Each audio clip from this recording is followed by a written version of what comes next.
Trabalho e Justiça. Entrevista. O tema de hoje é trabalho híbrido. A entrevista foi realizada pela repórter Samantha Flor. Acompanhe.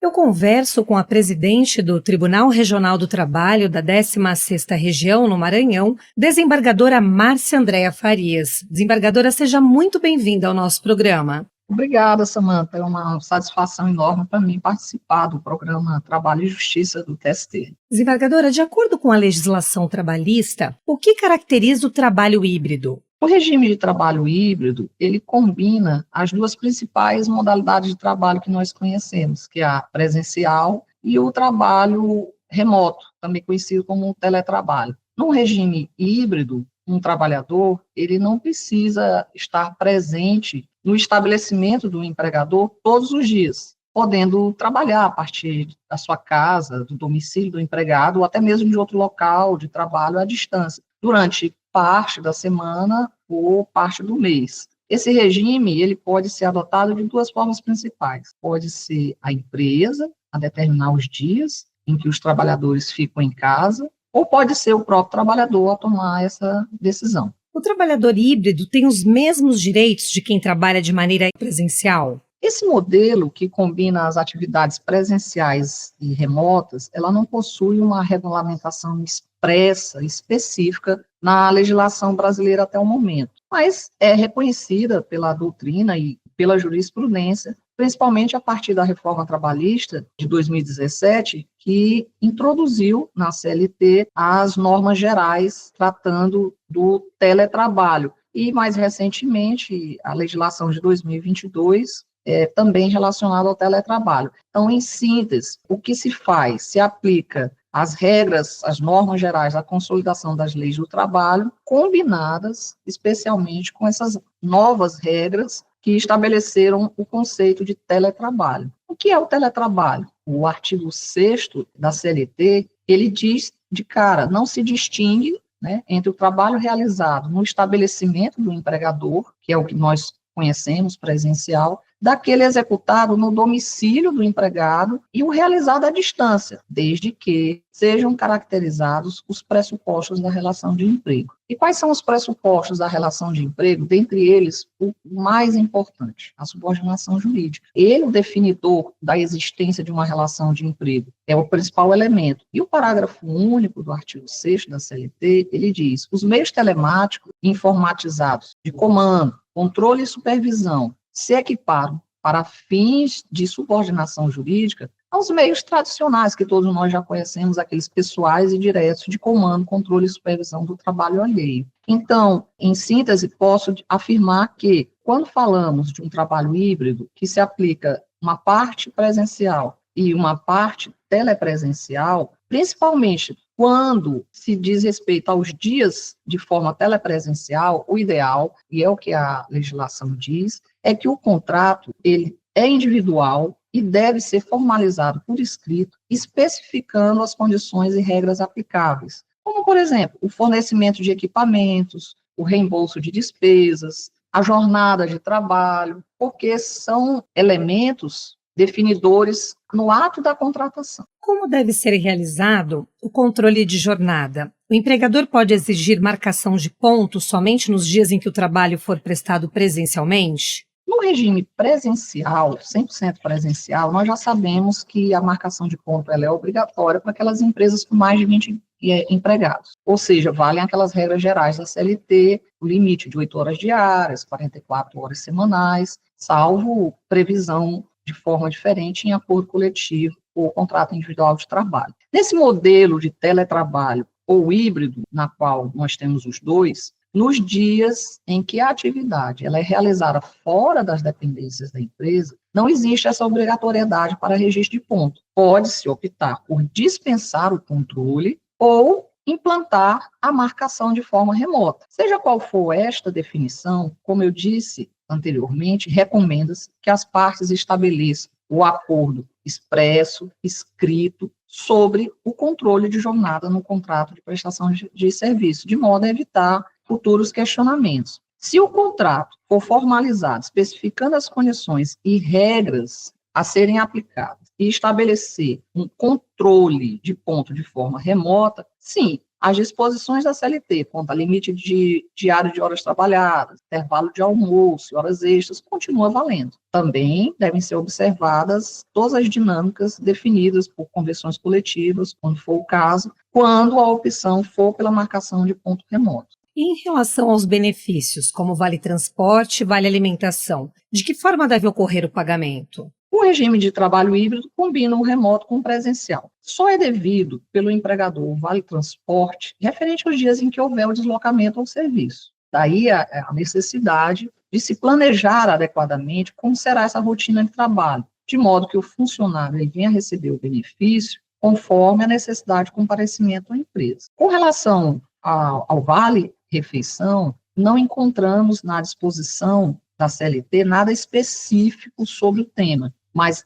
é recomendado que esse benefício seja mantido. Ou seja, em relação aos benefícios de uma forma geral, é preciso ter-se em mente que, mesmo atuando remotamente, os colaboradores têm os mesmos direitos que teriam na empresa, exceto aquelas em que não é natural esta prestação, como, por exemplo, o vale-transporte nos dias em que a presença não é exigida. O controle de ponto, se ficar a critério do trabalhador o horário que ele vai trabalhar, o dia que ele vai trabalhar. Então, é uma questão assim de lógica. Então, tudo isso deve ser formalizado, escrito e estipulado. É o que recomenda-se. Se um trabalhador sofrer um acidente enquanto presta serviços em casa, isso pode ser considerado acidente de trabalho? Com a reforma trabalhista, foram introduzidos alguns artigos na CLT, e aqui eu destaco o artigo 75, que trata sobre o teletrabalho, especificamente referente à prevenção de doenças e a acidentes de trabalho. O que dispõe a legislação é que, no caso do teletrabalho, o empregador deve instruir ao empregado sobre os riscos de acidente e doenças, devendo o empregado assinar o termo de responsabilidade, comprometendo-se a seguir essas instruções fornecidas. Não vemos na legislação a obrigação do empregador de fornecer equipamentos como os EPIs, de fiscalizar esse cumprimento. Mas eu, particularmente, comungo com o entendimento de que todas as normas trabalhistas e seus dispositivos legais insertos na CLT e legislações, elas necessariamente devem ser interpretadas com base nas normas principiológicas garantidoras dos direitos fundamentais aos trabalhadores. Não entendo que possa se limitar a obrigação do empregador apenas à instrução do empregado em regime de teletrabalho, sobre as precauções a serem adotadas e pegar esse termo de responsabilidade assinado pelo empregado. Eu acho que é possível, sim, constatar que a responsabilidade do empregador quanto à saúde e segurança dos trabalhadores não se resume a isto. E o empregador possui responsabilidade civil objetiva quando não cumpre as suas obrigações quanto à saúde e segurança dos trabalhadores. Então, vamos aqui aclarar tudo o que eu disse. Na hipótese de um acidente que ocorre em casa, durante o trabalho híbrido, penso sim que pode ser considerado um acidente de trabalho, desde que esteja relacionado com as atividades profissionais, seja durante o horário de trabalho e resulte em lesões corporais ou perturbações funcionais. Cito como exemplo, para aclarar a minha fala, o esforço repetitivo, a ler, porque realizado em casa seria diferente de realizado no local do domicílio do trabalhador. A síndrome de burnout, que também é um estresse pelo acúmulo de tarefas. Nós sabemos que no teletrabalho, geralmente não há um controle de ponto, mas há uma exigência de tarefa, de produção. Então, pode acontecer um acidente de trabalho com uma síndrome de burnout, transtornos de ansiedades, que não faz sentido dizer que o empregador não tem uma responsabilidade objetiva se ficar devidamente comprovado o nexo de causalidade. O tempo de deslocamento até o serviço pode ser considerado como parte da jornada de trabalho? Caso ocorra um acidente, a empresa deve ser responsabilizada? No regime de trabalho híbrido, a consideração do tempo de deslocamento como parte da jornada de trabalho e essa eventual responsabilização desse trajeto depende de alguns fatores. Atualmente, pela consolidação das leis do trabalho, tempo de deslocamento do trabalhador até o local de trabalho não é computado na jornada, exceto em algumas situações específicas.